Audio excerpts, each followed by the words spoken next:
예, 10주 2차 시 공부를 하지요. 우리 글쓰기.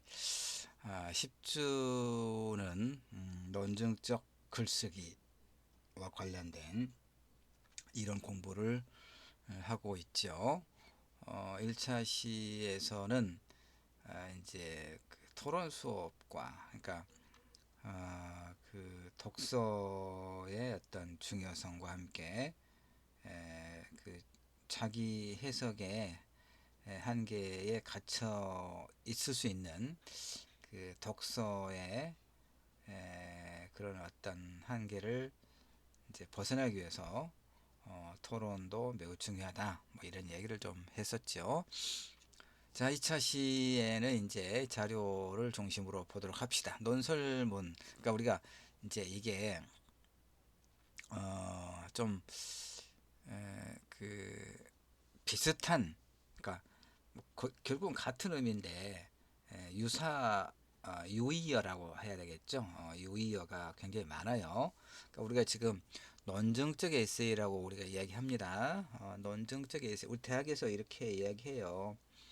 그럼 논설문은 또 뭐냐? 그다음에 논술문은 또 뭐냐? 그러죠. 논하는 것, 논술, 논설, 논증 비슷합니다. 그런데 이제 아주 쉽게 이야기하면 밑에 볼까요? 우선 논설문부터 봅시다. 논설문.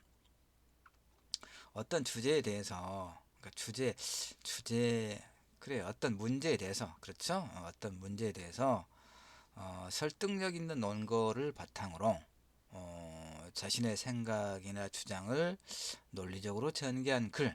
예, 이걸 뭐 이제 논설문이라고 말할 수 있어요. 개념을 정의하면. 그러니까 우리가 이거 그 초등학교 때는 주장글이라고 그랬죠. 주장글. 그렇죠? 주장하는 글. 근데 주장만 하면 다른 사람들이 그 쉽게 동의를 안 하니까 우리는 그 아주 어린 아이들도 저마다의 그 어떤 생각과 그 주의 주장이 있어요. 그러니까 나와 생각이 다른 사람의 어떤 주장을 이렇게 쉽게 받아들이지 않는 그런 경향이 있지요. 그러니까 주장만 해서는 안 되고 우리가 초등학교 때 주장 그래라고 하지만 주장만 해서는 안 되고 그 자신의 주장이 왜 옳은가, 왜 정당한가를 입증하기 위한 그런 어떤 객관적 근거들을 제시하자라고 되어 있잖아요. 근데 그게 이제 주장글의 기본적인 그 요소라고 볼 수 있겠죠. 주장을 하고 근거를 제시하고. 그래서 사실 주장글이라고 했지만 그런 주장글의 목적은 뭐냐? 주장하기 위해서 하는 거냐? 아니죠. 설득하기 위해서. 설득하기 위해서. 그게 이제 주장글의 목표예요. 근데 아까도 얘기했지만 우리는 설득 당하지 않아요. 다른 사람의 말에. 왜냐하면 어, 우리는 저마다 자신의 어떤 그 어떤 생각과 판단을 가지고 있기 때문에 다른 사람의 말에 쉽게 설득 당하지 않지요. 음. 어쨌든 그 초등학교 때는 주장글이라고 하고 뭐 중학교 때와 고등학교 때는 논술문이라고 하죠. 논술문 뭐 같은 이야기라고 보면 돼요. 우리는 대학에 왔으니까 이것은 이제 논증적 에세이, 뭐 논증적 글쓰기. 그냥 에세이라고 하면 더 이렇게 좋겠어요. 그냥 논증적 에세이 이렇게 이야기합시다. 그래서 논설문은 금방 설명했던 것처럼 어떤 문제에 대해서 설득력 있는 논거를 바탕으로 논리적 근거를 바탕으로 자신의 생각이나 주장을 논리적으로 전개한 것을 논설문이라고 일단 하는 거예요. 부연하면 어떤 문제를 제기하거나 해결할 것을 목적으로 그렇죠? 어떤 문제를 제기하거나 해결할 것을 목적으로 자신의 주장이나 의견, 사상 등을 이치에 맞게 전개해서 다른 사람을 설득하려는 목적으로 이게 굉장히 중요해요. 그러니까 주장글, 논술문, 뭐 논설문, 논증적 글 다 주장이죠. 주장하는 거예요. 주장하는데 그 주장이 목표가 아니라 설득하기 위해서 쓴 글이다 이런 얘기. 이걸 이제 여러분이 잘 이해할 게 필요해요. 설득하기 위해서. 뭐 설득하기 위해서는 이제 뭐가 필요하겠어요? 우리는 잘 설득당하지 않는다 그랬으니까. 그러니까 다른 사람도 나와 생각이 다른 사람도 고개를 끄덕거릴 수 있는 그런 어떤 객관적인 근거를 제시하는 거죠. 어, 그래야 설득력 있겠죠? 자, 영어 개념을 좀 이제 나눠서 이해하자고 그랬습니다. 자, 옳고 그름에 대해서 그 이유나 근거를 들어 밝히는 것 또는 그 근거나 이유를 논증이라고 해요. 논증. 그다음에 그 논증의 방법으로 쓴 글을 논증하는 글. 그러니까 이 지금 논설문은 논증적 글의 한 갈래 그 중에 하나.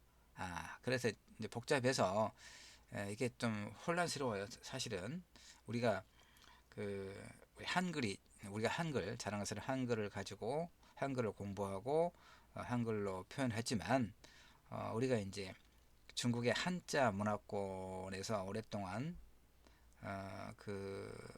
있었기 때문에 한자가 또 이 신라 시대 이제 들어와서 이제 우리 사유 체계에 일정한 상당한 영향을 끼쳤기 때문에 무슨 얘기냐면 우리 한글은 훈민정음은 소리 글자잖아요. 근데 한자는 뜻 글자죠. 그러니까 지금 우리 한글 속에는 사실은 굉장히 많은 한자가 이제 들어와 있어요. 그래서 한자어 아닌 게 없어요. 설득, 목적, 논설문, 공부 이게 다 한자어거든요.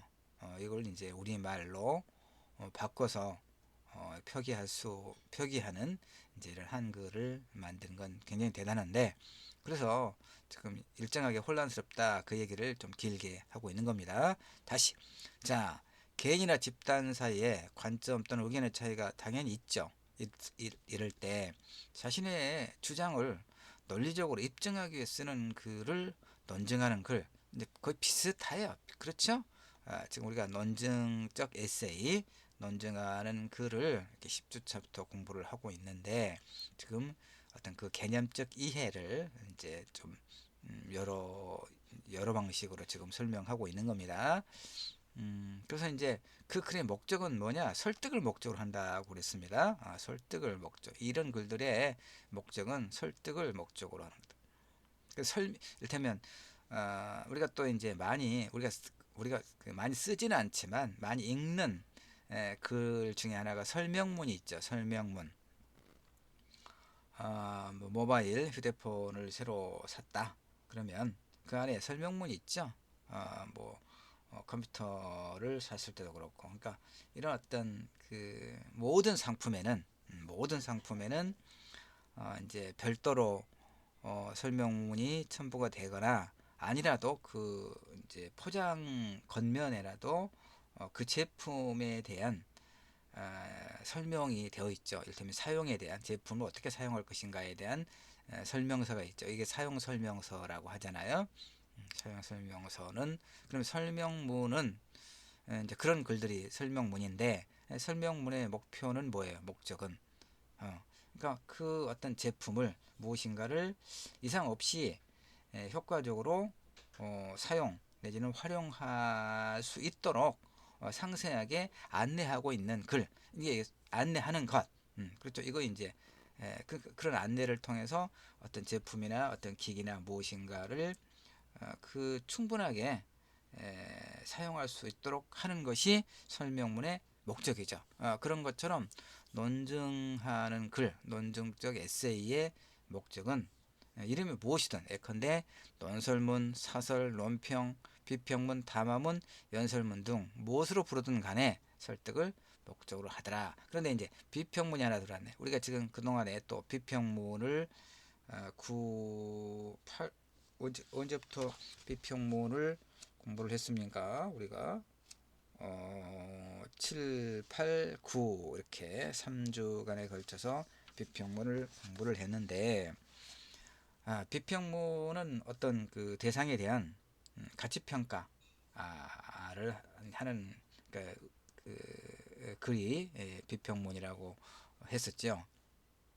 그러니까 여기서 설득을 목적으로 하는 글의 종류의 비평문을 담아 놓은 것은 사실 좀 애매하긴 합니다. 근데 이게 일단 비평문은 제외합시다. 애매할 수 있으니까. 자, 특징. 논증하는 글의 명제, 이거 다 한자죠. 명제. 어떤 문제에 대한 하나의 논리적 판단 내용과 주장을 언어 또는 기호로 표시한 것. 쉽게 말해서 이제 우리가 뭐 11주차의 사형제도 관련된 이제 그 논증적 글을 보고 공부를 하게 됐으니까, 예를 들어서 그런 글을, 그러니까 사형제도를 논제로 이제 논증적 글을 쓸 때는 제목에가 이렇게 돼 있어야 돼요. 사형제도가 유지돼야 한다. 아니면 사형제도는 폐지돼야 한다. 이게 명제, 알겠죠?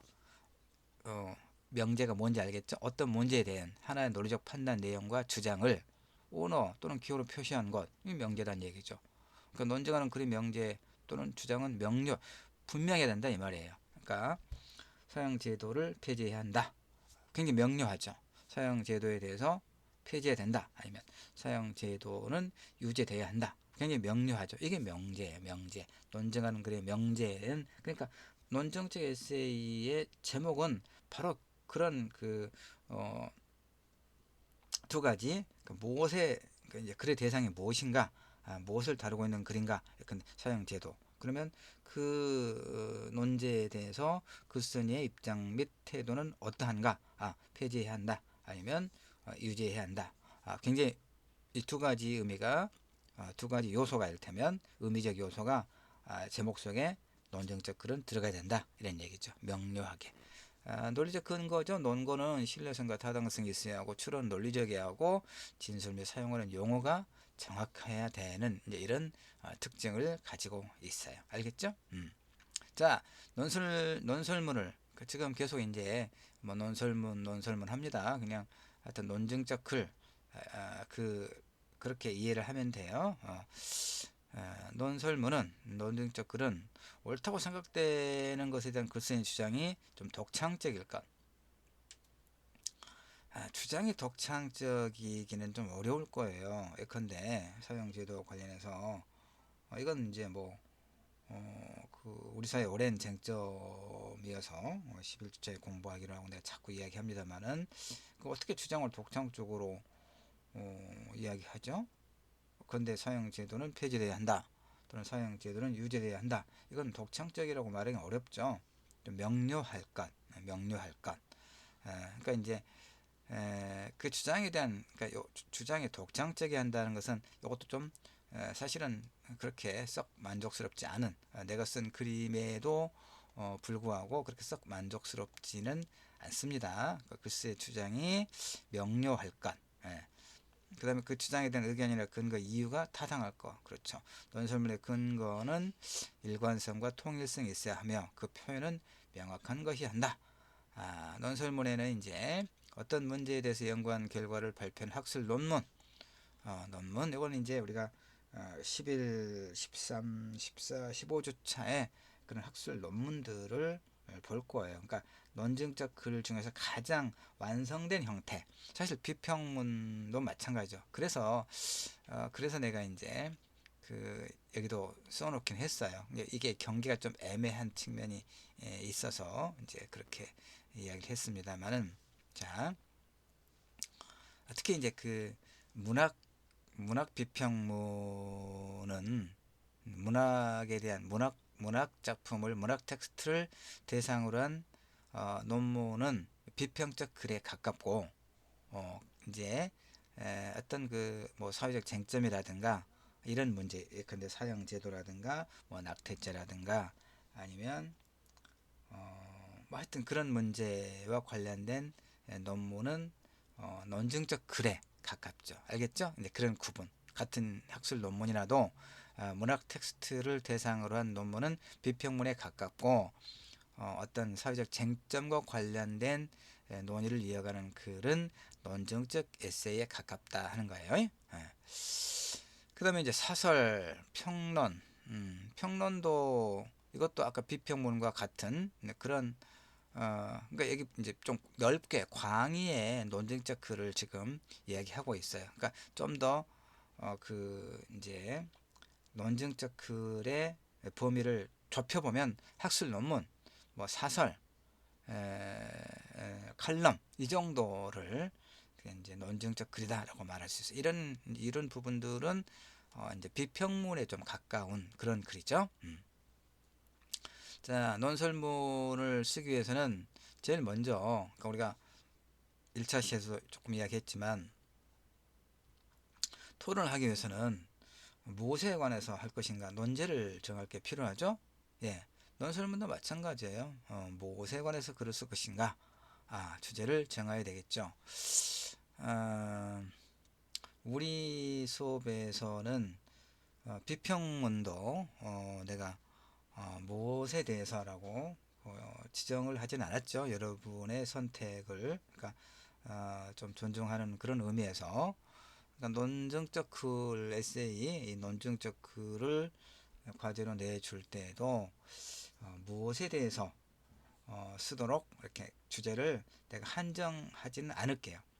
그러니까 뭐 계속 공부해 가면서 서양제도나 낙태죄라든가 뭐 이런 다양한 우리 사회 쟁점들 공부해 가면서 여러분이 어떤 논제로 글을 쓸 것인가는 여러분이 이제 스스로 정할 수 있도록 이것도 공부거든요. 사실은 공부입니다. 그러니까 무엇에 대해 쓸 것인가 주제 논제를 일단 정해야 되겠죠. 그러니까 자신의 생각이나 의견을 남에게 주장하는 것을 목적으로 하는 논설을 이것도 이제 늘 이게 글을 쓰는 게 참 어려운 게 뭐냐면 그러니까 이 지금 주장하는 글의 목적은 설득하기 위해서 쓰는다고 그랬죠. 그래 놓고도 또 자신의 생각이나 의견을 남에게 주장하는 것을 이렇게 썼습니다. 그러니까 조금 충분하게 잘 쓰지 못한 문장이죠. 자신의 생각이나 의견을 남에게 주장해서 설득하기 위한 목적으로 쓰는 논설문에서 이렇게 해야겠죠. 가장 중요한 것은 주제, 그러니까 무엇에 관한 것. 주제가 분명한 논설문은 사람의 마음을 움직일 수가 있다. 내가 주장하고자 하는 알맹이가 없다면 논설문의 가치가 당연하죠. 논설문에서 논증적 글에서는 무엇에 관해서 주장하는가. 이게 굉장히 중요하죠.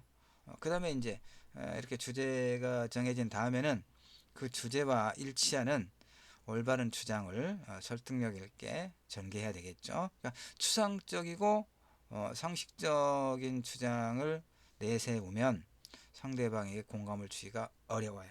추상적이고 상식적인 주장을. 예를 들어서 사형제도 관련해서 그 논증적 글을 쓴다고 할 때 이제 결론 부분에 이 사형제도를 유지하자고 하는 쪽과 폐지하자고 하는 쪽의 의견이 상당히 이제 이렇게 맞서고 있거든요. 우리 사회 같은 경우에. 그래서 1차 시에도 이야기했지만 어느 입장이 어느 주장이 전적으로 선이고 다른 주장은 전적으로 그렇지 않은가를 판명하기가 사실은 어렵긴 해요. 근데 우리는 이제 토론을 하거나 논쟁적 글을 쓸 때는 사실 자신의 이제 입장을 명료하게 밝힐 게 필요하거든요. 그런데 이제 그 글을 마무리하면서 되면 좀 추상적으로 상식적으로 예컨대 양쪽의 주장들이 일견 타당한 점이 있으므로 우리 사회가 좀 더 어떤 열린 자세를 가지고 충분히 논의해서 보다 바람직한 어떤 결론을 내리면 좋겠다. 이렇게 이게 추상적이고 상식적인 주장이 알겠죠. 그러면 허나만한 소리죠. 그런 소리는 그런 말은 누구나 다 할 수 있죠. 그러니까 내 주장이 뭐냐 이거죠. 나는 어떤 입장이냐, 왜 그 입장이 옳다고 생각하느냐를 설득력 있게 증명해야 논리적 글이 되는 것이죠. 자, 그러면 그렇게 설득력 있는 주장을 펴기 위해서는 보다 구체적인 사실, 중요한 자료, 통계 등을 조사해서 그걸 본론에 제시해 주면 설득력이 있겠죠. 자신의 주장이 상대방에게 올바르게 전달되어서 공감을 얻고 찬성하는 생각을 불러일으키도록 하기 위해서는 그게 중요하니까 그 근거를 좀 상세하게 쓸 게 필요하다 이런 얘기죠. 그래서 이제 하나의 예문을 읽어보면서 논술문이 어떤 종류의 글인가 우리가 모르지 않죠, 여러분. 다 압니다. 그러나 이제 공부를 통해서 좀 더 분명하게 이해할 수 있을 것이기 때문에 공부를 우리가 하는 것이죠. 자, 이제 이 좀 긴 내용이어서 이것을 아마 2차 시에 다 마치지 못할 수도 있는데 그러면 이제 3차 시에 이어서 할 겁니다. 제목 묻지마 범죄는 이 세상에 없다. 자, 이 제목에 이건 이제 신문에 실려 있는 그 좀 분석 기사예요. 그런데 그 이 글의 성격이 논설문 주장하는 글에 매우 가깝기 때문에 내가 하나의 예문으로 지금 실었습니다. 자, 봅시다. 제목은 이제 묻지마 범죄는 이 세상에 없다 이렇게 생긴 거예요. 묻지마 범죄는 이 세상에 없다. 그러면 이제 이 글은 무엇에 관한 글인가? 묻지마 범죄에 관한 글이다 라고 하는 걸 알 수 있죠. 묻지마 범죄는 이 세상에 없다. 무슨 뜻일까요? 자, 봅시다. 이제 좀 오래되긴 했습니다. 한 10년 전이죠. 여의도 8월 달에 여의도 칼부림 사건이라고 하는 게 있었어요. 그러니까 이런 사건이 종종 있어요. 소위 묻지마 범죄라고 하는 게. 자, 하여튼 이 사람은 김아무개 씨는 전과도 없고 정신 이상자도 아니었고 현재는 실직자지만 그 전까지는 평범한 직장인이었다 이런 얘기죠.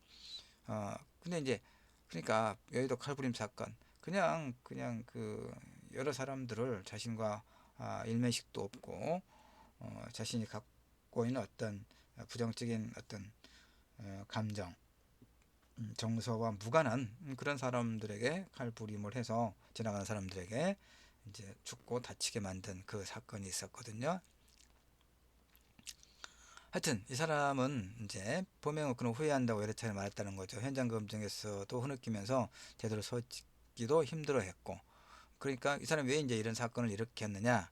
전 이제 다니던 직장에 동료에 대한 복수심에 살인까지 계획한 범죄자와는 사뭇 거리가 먼 모습. 그러니까 전 직장 왕따를 뭐 시켰다거나 이런 이제 그 직장 동료에 대한 복수심에 칼을 들고 갔는데 실제로 이제 그 사람에게가 아니고 그걸 만류하는 사람과 그다음에 이제 그 거리에 있는 사람들을 무차별적으로 이렇게 칼부림을 해서 이제 사상자를 냈다 이런 얘기거든요. 자, 그 비슷한 사건이 들어 있는데 하나의 사례만 간략하게 소개를 할게요. 남은 시간에 이제 서울 그 지하철역에서 전동차가 이제 지하철이 이렇게 들어오고 있는데 되게 이제 이렇게 서 있잖아요. 그러니까 스크린 도어가 지금은 이제 서울의 전철역을 보면 광주도 그렇고 스크린 도어가 대부분 설치되어 있는데 스크린 도어가 설치되어 있지 않았을 때 그런 사고가 많이 일어났어요. 이를테면 기차가 들어오고 있는데 우리가 이제 승차선에 이렇게 서 있잖아요. 근데 그 한 아주머니가 이제 자기 남편이 지하철 경찰 지하철 뭐 경찰 그러니까 지하철의 범죄를 이제 하여튼 뭐 수사하고 예방하는 그 지하철도 뭐 수사 경찰대가 있었던 모양 그 정확한 명칭이 잘 모르겠네. 하여튼 그 경찰관이었는데 이제 이렇게 근무를 오래 하다 보니까 이제 매일 뭐 집에 하지도 못하고 그래서 이제 자기 남편을 위해서 속옷과 그다음에 이제 반찬거리를 좀 만들어서 남편에게 갖다 주고 집으로 돌아가기 위해서 이제 그 전동차 그 이제 타기 위한 곳에 이렇게 서 있었단 말이에요. 근데 기차가 전동차가 들어오는데 뒤에서 누군가가 이 아주머니를 밀어서 전동차에 부딪혀서 죽게 만든 하나의 사건이 있었어요. 그러니까 그 사람이 누구냐? 근데 서울역 그 아래에서 이제 그 살고 있는 노숙자 남자였고 이 아주머니는 일면식도 없고 아무런 원한도 없었다는 얘기죠. 이런 걸 우리가 보고 이제 소위 묻지마 범죄다라고 이야기하는 거죠. 자신과 아무런 관련이 없고 그런 무관한 사람들에게 자신이 가지고 있는 어떤 뭐 분노나 증오나 이런 감정들을 정말 아무 죄 없고 아무 상관이 없는 사람들에게 이렇게 투사해서 그를 죽음에 이르게 하는 범죄를 보통 이제 묻지마 범죄라고 이야기합니다. 이해가 됐죠? 자, 그런데 다시 이렇게 여의도 칼부림 사건을 일으킨 이 사람도 그러니까 그런 그 범죄를 저지르긴 했지만 이제 수사 과정이나 현장 검증 과정에서 어떻게 저런 사람이 그런 범죄를 저질렀을까 싶을 만큼 그냥 마음도 좀 여리고 전과도 전혀 없었고 정신 이상자도 아니고 그래서 이제 그런 어떤 놀라움을 안겨줬다 이런 얘기죠. 그래서 이제 전문가들이 그런 사건이 있을 때 다양한 측면에서 이제 분석을 하죠. 자, 2차 시 여기까지 하고 3차 시에 이어서 설명을 하도록 할게요.